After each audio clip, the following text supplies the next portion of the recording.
This is the Dayside Channeling and a reading for Monday, the 12th of February, 2/12. I have some channeled messages.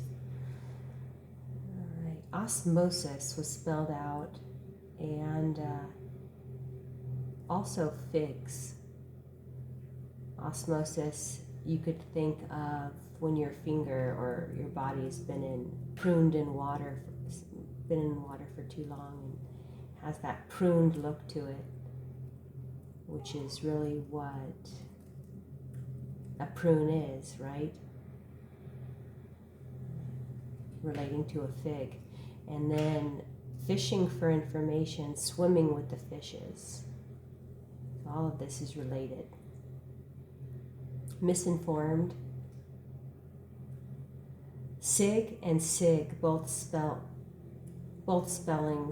of the word. So what I'm getting here is someone who smokes cigarettes falsified a signature, and misinformed, whistleblown, DOJ headquarters. Hostess with the mostess. And Zillow offer for home. Jiffy Fix. YMCA. Hostess and hostage.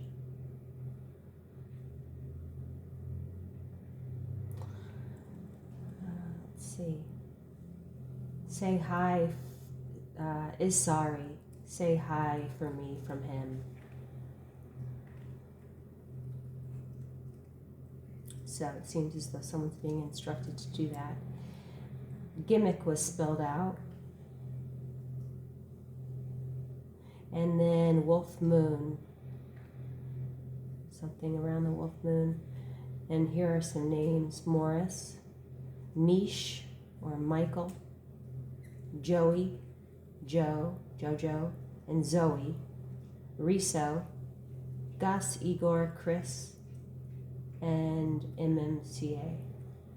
Hostess with the mostest cracks me up.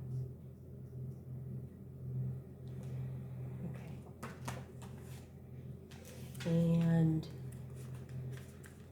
let's see, this one popped. The Emperor, Chakar. I see the deck that's being split here spontaneously, and the Emperor came out. So let's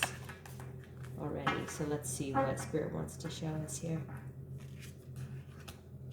It's reversed energy. We turn it upright. It's the Nine of Cups, the chicken. So we have continuing energy. Too much celebrating too soon, hedonism, now a pity party. We went over it, let's see, so it's reversed, and then let's see what's on the back. We have the Two of Swords. We haven't seen this energy.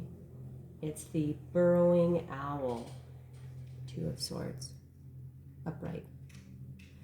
So in two minds, being in two minds about something. Shock, dismay,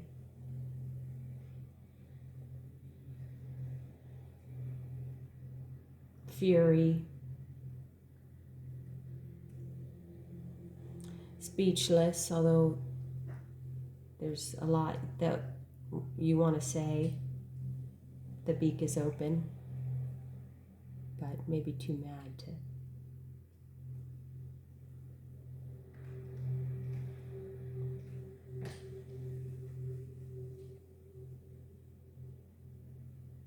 I'm also getting this, your word against mine. There's two swords here. That's for the energies to intuit for themselves. But the truth always comes out. It floats to the surface sooner or later. And I'm getting with it being upright.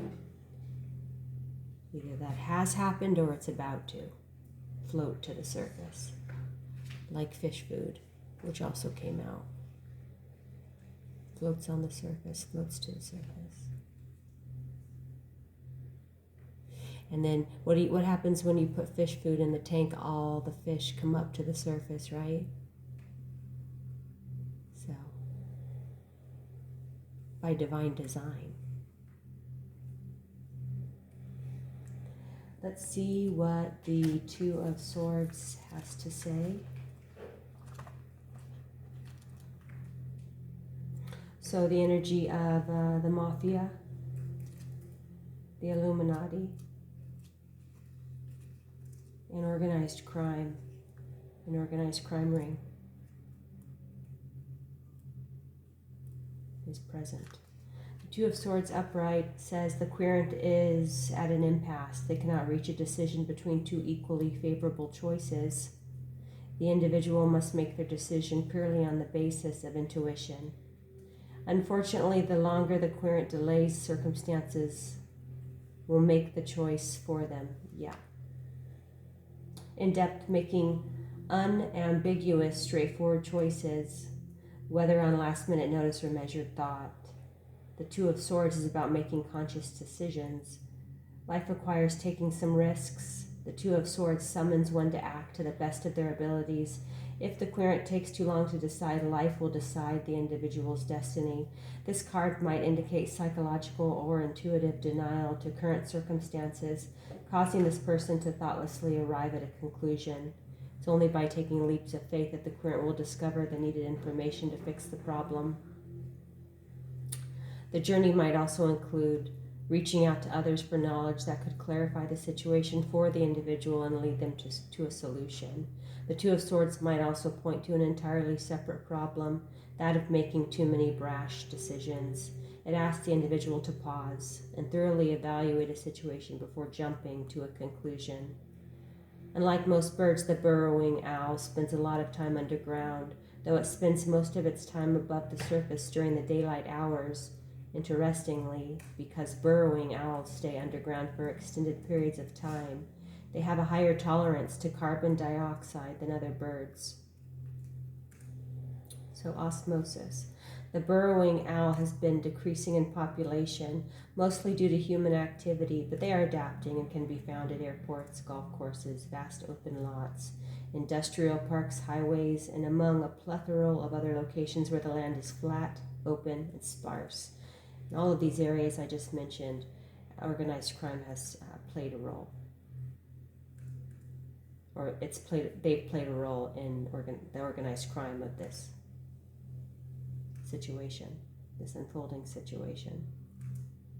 In the American West, rather than digging their own burrows, burrowing owls take over burrows abandoned by prairie dogs or squirrels.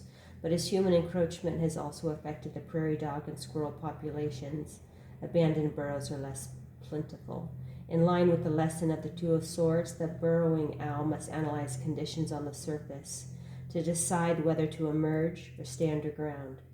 Generally, it comes up only to hunt for food. If the owl does not surface to hunt, nature will decide the owl's fate, certain death by starvation.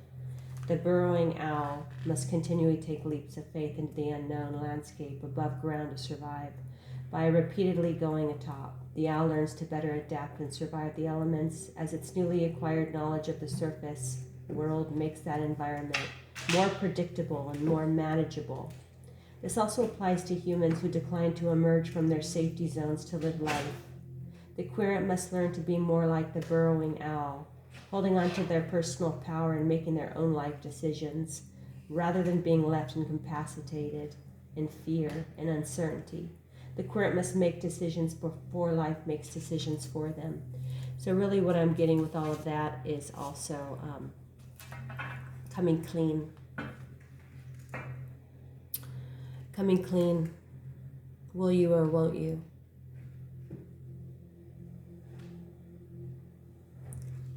Well, if you fully understood that your soul carries on after death, then that would be an easy choice. Because even after death, we are held accountable by the Most High. There is no escaping it. God is law. So do right by God and walk in blind faith. We'll go ahead and close with that for today.